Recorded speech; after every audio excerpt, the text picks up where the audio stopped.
Chapter 155. Adam's cutting words and sentence of banishment to the stranger. The stranger reveals himself as the Lord.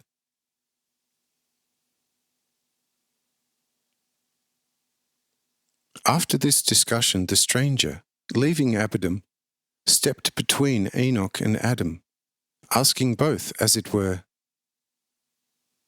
"You are discussing something in secret. Is this maybe also a rule pertaining to the dispute day?" Formerly the judge had to remain quite silent for so long, and was even forbidden to approach or look at someone, so that his judgment might be faultless. But now Hanoch, the judge of love chosen by God himself, has turned into a chatterer on the first dispute day. What shall we think of this? Hanoch, you have been present here continually and must therefore surely have taken notice of the judge's order on the dispute day.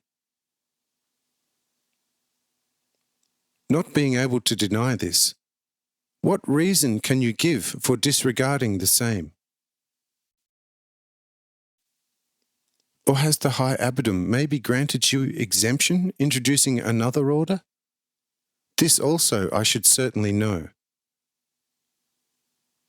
However, as far as I am concerned, I know nothing of it, except that he turned the former dry judicial office into an office of teaching and love. But I cannot remember at all whether he made any arrangements about the other rules of this day, namely, as to whether they should or should not remain. Therefore, I should like to know for what reason you do not stick to the old rule of Adam.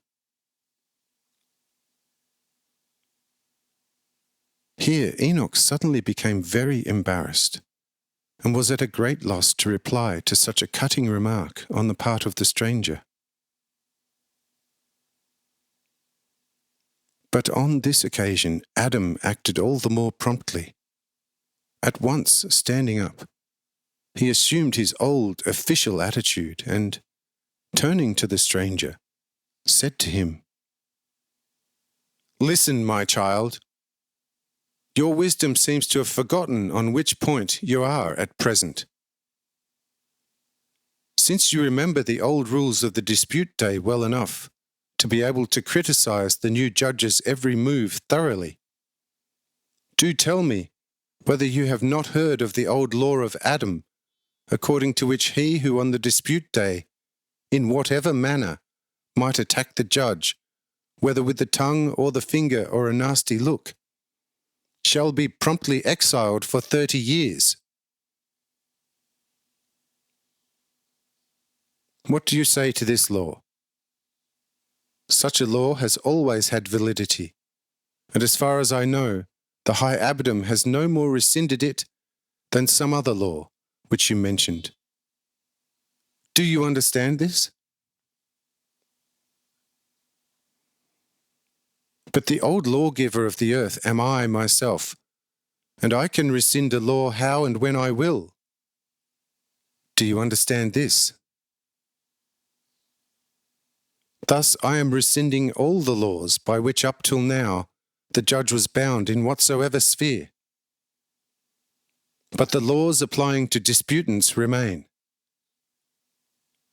Do you, sage from the evening region, understand this?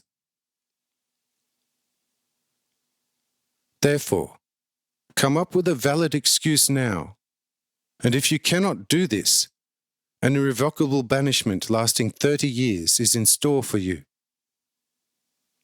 Do you understand this? So speak up and make your apology, or else you will soon hear my judgment. Do understand this, you cheeky disputant.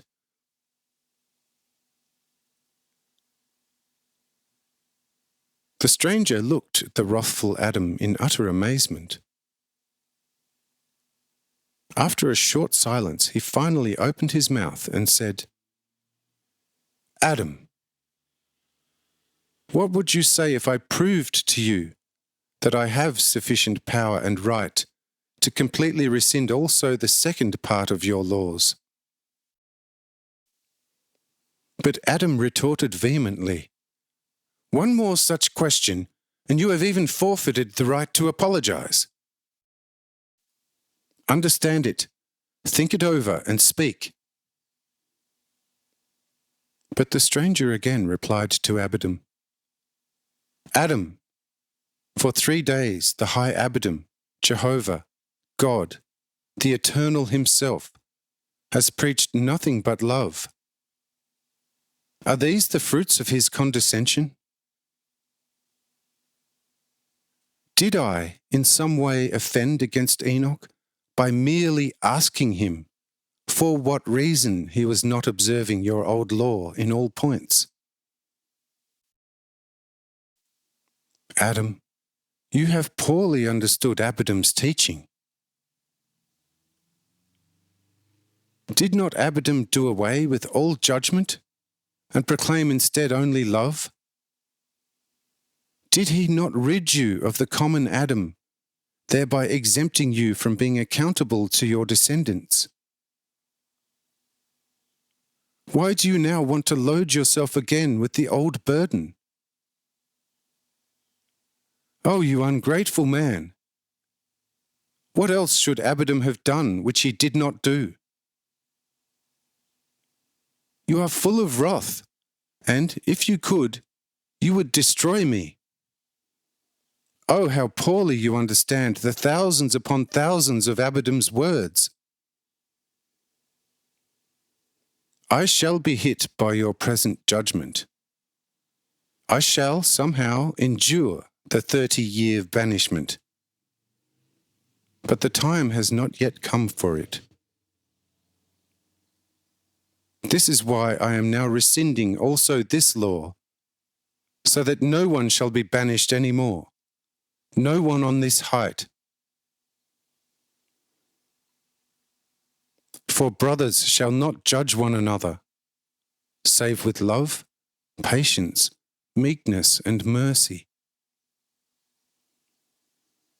When brothers will begin to pass judgment on one another, then also I shall stand up as a judge, and shall judge them towards eternal death. Adam, do you now understand this?" Here their eyes were opened, and they recognized the stranger.